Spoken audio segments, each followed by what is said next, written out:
Hello बच्चों and welcome to study with Unique. मैं सुबह सर स्वागत करता हूँ आपका आप ही के मेरे चैनल स्टडी विद यूनिक पर। देखिए अब इस लेक्चर में हम principal solution of cos inverse of 1/2 ठीक है -1/2 ये ढूंढने जा रहे हैं। ठीक है और मार्च 2015 का ये क्वेश्चन है। ठीक है और कहीं तो भी आया है ये नहीं, ये सेक वाला है। ठीक है तो मार्च 2015 में आया है। ठीक है इस क्वेश्चन का आंसर अभी निकालेंगे। जमना नहीं चलो बनना। हेलो बच्चों स्वागत है आपका स्टडी विद यूनिक पर। आज एक और नया क्वेश्चन ट्रिग्नोमेट्री चैप्टर से ऑब्जेक्टिव क्वेश्चन लेके आए हैं। ठीक है 2 मार्क्स के लिए आया हुआ क्वेश्चन है। ठीक है 2 मार्क्स के लिए आया है। ठीक है अब देखो यहाँ the principal solution of cos inverse of -1/2 is, हम ये ऑप्शन दिए हुए हैं इनमें से हमें टिक मारना है। ठीक है वैसे तो 2 मिनट में बता सकते हैं लेकिन फिर भी हम पूरा सॉल्व करके कैसे निकालना है ये आपको बताएंगे। ठीक है सबसे पहले तो आपको यहाँ क्वाड्रेंट पता होना चाहिए। ठीक है first quadrant, second quadrant, third quadrant और फोर्थ क्वाड्रेंट। ठीक है मैं जितने भी क्वेश्चन प्रिंसिपल सॉल्यूशन के आपको कराऊंगा या जनरल सॉल्यूशन के सब में आपको मैं यहाँ ये क्वाड्रेंट वगैरह का नॉलेज दूंगा जिससे कि किसी को नहीं भी आता हो तो आ जाएगा। ठीक है चलो उसका टेंशन मत लो। ठीक है यहाँ देखो यहाँ 0 होता है, यहाँ 90, यहाँ 180, यहाँ 270 और यहाँ वापस से 360 भी होता है। ठीक है इसके साथ ही। ठीक है 0 के बाद वही होता है ना 360 पूरा एक चक्कर मारने के बाद। ठीक है चलो इधर गए तो पाई माइनस थीटा। ठीक है रेडियन में लिखना है ना 180 माइनस थीटा।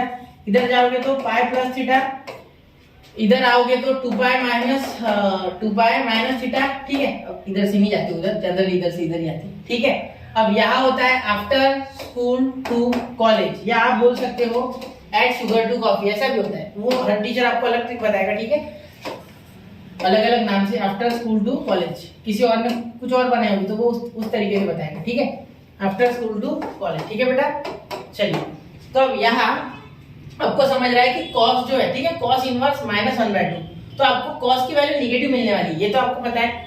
ठीक है तो निगेटिव cos कहाँ है बेटा? Negative of cos is in first quadrant. ठीक है एंड इन थर्ड क्वाड्रेंट। ठीक है फर्स्ट सेकंड एंड थर्ड, क्योंकि फर्स्ट क्वाड्रेंट में ऑल पॉजिटिव। ठीक है सेकंड क्वाड्रेंट में साइन पॉजिटिव, थर्ड क्वाड्रेंट में tan पॉजिटिव और फोर्थ क्वाड्रेंट में cos पॉजिटिव। मतलब फर्स्ट और फोर्थ को देख के फायदा ही नहीं है, यहाँ तो ऑल है और यहाँ कोसाइन खुद पॉजिटिव है।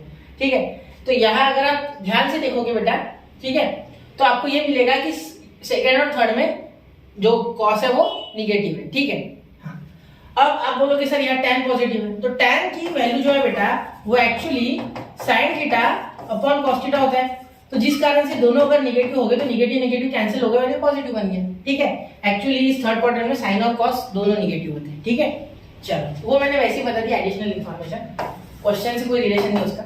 cos inverse of -1/2 is equal to alpha, let ले लिया। ठीक है अब यहाँ ध्यान देना ये cos इनवर्स उधर चले गया तो cos alpha is equal to -1/2। देखो cos इनवर्स उधर लेके गया तो cos बन गया। ठीक है या आप समझो दोनों साइड cos लगा दिए तो cos इनवर्स और cos खत्म, यहाँ cos अल्फा हो गया। ठीक है तो कब cos की वैल्यू -1/2 आती है तो cos alpha is equal to कौन सी वैल्यू है ऐसी cos की जो -1/2 आती है। ठीक है तो यहाँ दोनों साइड माइनस लगाओगे, यहाँ भी माइनस यहाँ भी माइनस। ठीक है cos का माइनस अगर अंदर लेके जाना है देखो minus cos alpha is equal to -1/2। ठीक है ऐसे क्यों लिखा मैंने? देखो यहाँ अगर आप ध्यान से देखोगे ठीक है तो एक्चुअली ये जो होता है cos, ठीक है ये कब माइनस आता है? जब cos पाई माइनस थीटा करते हैं तब -cos थीटा आता है, याद होगा आपको। ठीक है ये तो आप जानते होगे एटलीस्ट। ठीक है और जब cos पाई प्लस थीटा करते हैं तब भी आपको -cos थीटा मिलता है। यहां से मैं बोल सकता हूँ ये बात। ठीक है कैसे? तो देखो cos a माइनस b का फॉर्मूला क्या होता है? cos a into cos b। ठीक है plus sin a into sin b। ठीक है अब यहाँ सब्स्टिट्यूट करो ये वैल्यू पाई, जब ये पाई इधर जाएगा साइन के पास तो साइन पाई 0 हो जाएगा डायरेक्टली, ये टर्म गया। ठीक है अब cos पाई क्या होता है -1 तो आ गया ना -cos थीटा, ये b तो थीटा है ना उसको देखो मत, ये साइन पाई जैसी दोगे। ठीक है वैसे ही जब आप यहाँ इसके प्लस वाला फॉर्मूला लगाओगे, यहाँ जब प्लस करोगे तो बीच में माइनस आएगा। ठीक है वो छोड़ो उधर वाला टर्म वैसे भी 0 होने वाला है। ये पाई जैसे ही साइन पाई होगा डायरेक्टली ये पूरा टर्म 0 गया।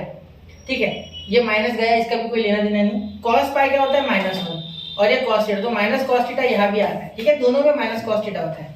अब ये मैंने समझाया आपको शॉर्टकट में, ये आप जरूर एक बार खुद से कॉपी पे करना। ठीक है ये मेरा बोलने का उद्देश्य है, ठीक है।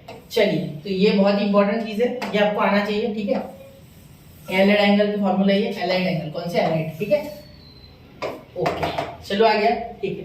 तो कॉस की ऐसी कौन सी वैल्यू है जो -1/2 आती है, ठीक। एक काम करो ना, यहाँ आप cos pi by 3 is equal to 1/2, ये होता है आपको पता है, cos 60 इज इक्वल टू 1/2, तो दोनों साइड माइनस लगाओ, तो minus cos pi by 3 is equal to 1/2, बिल्कुल।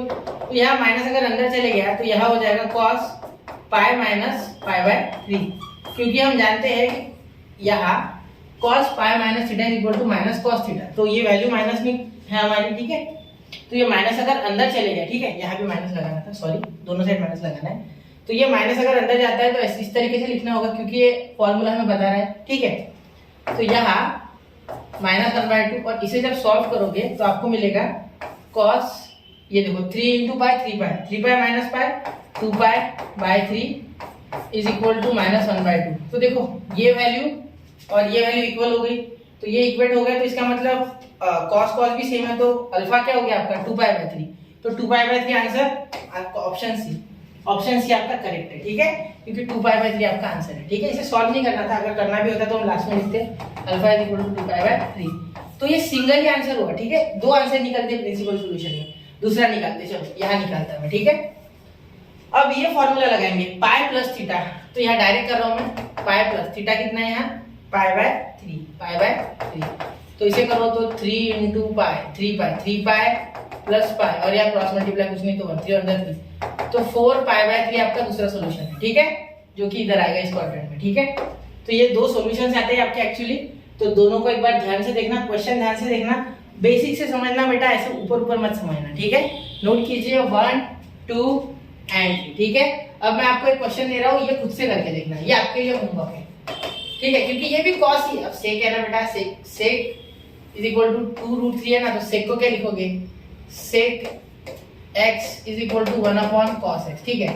तो अब sec x की वैल्यू डाल दो, क्या है 2/√3 is equal to 1/cos x, तो अब cos x उल्टा हो जाएगा, cos x is equal to 2/√3/2, ठीक है। अब इतना लंबा करने से अच्छा डायरेक्ट भी लिख सकते थे उल्टा करके, लेकिन मैंने पूरा प्रोसेस बताया, ठीक है, क्योंकि प्रोसेस से माइंड क्लियर हो जाता है, डाउट नहीं रहता, ठीक है।